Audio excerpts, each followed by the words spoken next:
स्वागत है आपका मोरल स्टोरीज में। एक घर में सीता रहती थी और उसकी सास रहती थी। तभी उसकी नंद आती है। सीता के कमरे में प्रवेश करते हुए ननंद सीमा ने कहा, सीता, इतनी देर से तुम्हें बुला रही हूँ, सुनती क्यों नहीं? सीता ने कहा, दीदी वो मैं वॉशरूम में थी, कुछ काम था आपको? हाथ पोंछते हुए सीता ने कहा, हाँ, वो मम्मी कह रही है कि छोले भटूरे भी बना दो, सादे दाल चावल हमारे गले नहीं उतरेंगे। सीता के जवाब की प्रतीक्षा किए बिना ही सीमा कमरे से चली गई और सीता सोचने लगी, अब ये क्या नया बखेड़ा आ गया।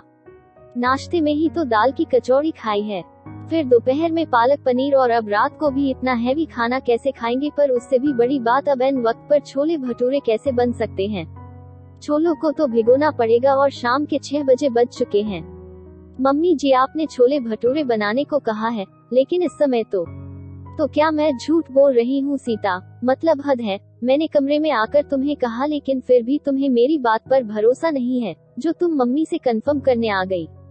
जो बनाना है जाकर बनाओ, मेरा क्या जाता है, मैं कौन होती हूँ कुछ बोलने वाली। अचानक से सीमा चीखने लगी, लेकिन दीदी मेरा कहने का मतलब वह नहीं था, मैं तो सिर्फ इसलिए कह रही थी कि छोले भिगोए हुए नहीं है। और ऐसे में सीता ने अपनी बात समझानी चाहिए। रहने दो सीता, तुम क्या कहना चाहती हो मैं अच्छी तरीके से समझती हूँ। मायके मैं आई हूँ, छोले भटूरे खाने की इच्छा हुई तो मम्मी से कहा। मम्मी ने तो तुरंत हाँ कर दिया, लेकिन तुम्हारे तो नखरे ही बहुत हैं, न जाने कैसे झेल रहे हैं तुम्हें सब। इतना कहकर सीमा आंसू बहाते हुए दूसरे कमरे में चली गई और दूसरी तरफ सास सरिता जी भी सीता की तरफ गुस्से से देखते हुए सीमा के पास चली गई। सीता समझ चुकी थी कि आज फिर घर में हंगामा होने वाला है और जिसमें सारे इल्जाम सीता के सर आने वाले हैं। बहुत सी बातें सुनाई जाएंगी और आखिर में उसे गलत साबित करके माफी मांगने पर मजबूर किया जाएगा। एक बार फिर से आंखों में आंसू आ गए, जिन्हें पोंछकर सीता ने छोले गर्म पानी में भिगो दिए, फिर मीठा सोडा डालकर सीटी लगवा दी और छोले बना दिए। लेकिन आंखों के आंसू आज रुकने का नाम ही नहीं ले रहे थे। हालांकि ये सब उसके लिए नया नहीं था। जब भी दीदी आती थी, महीने के 20 दिन उसकी आंखें भीगी हुई ही रहती थीं। उसे कभी समझ ही नहीं आया कि दीदी हर बार ऐसा क्यों करती है। बात के घर के हंगामा करना, सीता को परेशान करना, रुलाना, आखिर क्या मिलता है इस सब से उन्हें? खाना बनाकर सीता मुड़ी ही थी कि सामने बुआजी को खड़ा पाया, जिन्हें देखकर सीता ने अपने चेहरे पर मुस्कान बिखेर दी। लेकिन इस झूठी मुस्कान के पीछे के दर्द को बुआजी समझ चुकी थी, इसलिए उन्होंने सीता के सर पर प्यार से हाथ फेरा और बिना कुछ कहे उसे गले से लगा लिया। सीता की रुलाई फूट पड़ी। 2 मिनट बाद बुआजी ने सीता को चुप करवाया और सिर्फ इतना कहा कि बेटा, मैं सब जानती और समझती हूँ, तू चिंता मत कर, मैं सब ठीक कर दूंगी। इतना कहकर बुआजी ने एक बार फिर सीता के सर पर हाथ फेरा और बाहर चली गई। कुछ देर बाद वो सीमा के पास गई। सरिता जी भी वही बैठी हुई थी। सीता की बुराइयों का कार्यक्रम चालू था, लेकिन बुआजी को देखते ही शांति छा गई। अरे भाभी, अब तक यहाँ बैठी हो क्या? अब छोड़ो भी बात को। वैसे माफ करना, लेकिन मैंने ही कहा था सीता को दाल चावल बनाने के लिए। सीमा के पास में बैठते हुए बुआजी ने कहा। कोई बात नहीं दीदी, छोड़िए, जो हुआ सो हुआ, सरिता जी ने भी कहा। हाँ वही तो। अरे सीमा, मुझे तुझसे एक बात पूछनी थी। तेरा देवर है ना विवान, क्या उम्र है उसकी, कैसा लड़का है, क्या कमाता है? जरा बताना तो उसके बारे में। मेरा देवर? हाँ, सब कुछ बढ़िया ही है। पर किसके लिए है? एक लड़की, बाद में बताऊंगी कौन है, पर तू सच सच बता, सब ठीक है ना? खैर ठीक ही होगा, बड़ा खानदान, पैसा, सुविधाएं, और सबसे बड़ी बात सास ससुर नहीं है तो पूरी आजादी है, किसी चीज का बंधन नहीं। बुआजी ने पासा फेंका।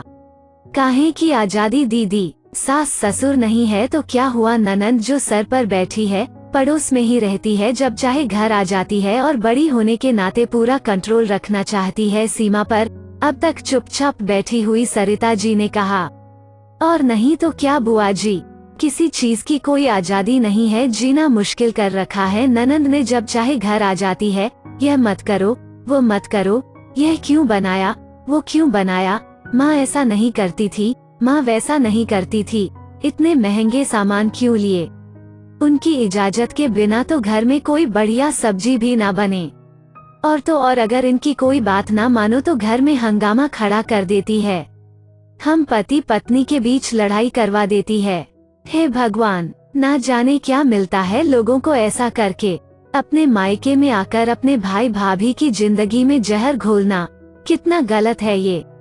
बुआ जी ने कहा। बिल्कुल सही कहा बुआ जी आपने, लेकिन कौन समझाए ऐसे लोगों को। दूसरों का तो पता नहीं सीमा, लेकिन तुझे मैं समझा रही हूँ। बेटा, जो तेरे साथ हो रहा है उसकी खुनस अपनी भाभी की जिंदगी में जहर घोलकर क्यों निकाल रही है। दीदी, ये आप क्या कह रही हैं? 1 मिनट भाभी, मुझे बोलने दीजिए, फिर आपको मुझे गलत समझना है या सही, यह आपकी मर्जी है। हाँ तो सीमा, तुम्हारा कहना है कि तुम्हारी ननंद तुम्हारे घर आकर तुम्हारी जिंदगी पर अपना कंट्रोल करना चाहती है, तो तुम भी तो वही कर रही हो। सीता, ये मत करो, वो मत करो, ऐसे खाना बनाओ, वैसे खाना मत बनाओ, तुम भी तो यह सब कुछ कर रही हो। पिछले 8 दिन में तुम 4 बार अपने मायके में हंगामा कर चुकी हो। ना जाने कितनी बार सीता को रुला चुकी है। क्या तुम गलत नहीं कर रही हो? मैंने माना कि तुम अपनी ननंद से परेशान हो, तो क्या यह जरूरी है कि तुम भी वही करो? सीमा, तुम तो समझदार हो, तुम्हें तो यह सोचना चाहिए कि जिस बात ने तुम्हें परेशान किया है कम से कम वो दुख किसी और को ना दो, लेकिन तुम तो उल्टा अपनी भाभी को परेशान करने में लग गई। तुम्हारे साथ जो गलत हुआ है उसकी खुनस क्या सीता से निकालना जरूरी है? ननंद तुम्हें परेशान करती है तो तुम तो एक अच्छी ननंद बनकर दिखाओ, थोड़ी समझदारी दिखाओ और खराब होते हुए ननंद भाभी के रिश्ते और अपने मायके को बचा लो।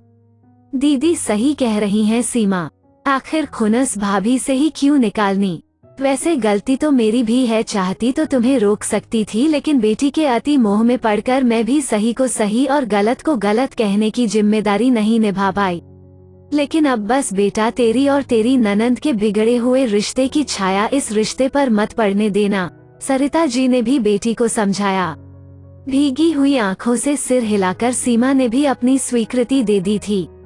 तो ये कहानी कैसी लगी कमेंट बॉक्स में जरूर बताएं और हमारे चैनल को सब्सक्राइब जरूर करें। और अब आप कहानी पढ़ भी सकते हैं हमारी ऑफिशियल वेबसाइट पर, link in description. Video like जरूर करें। धन्यवाद।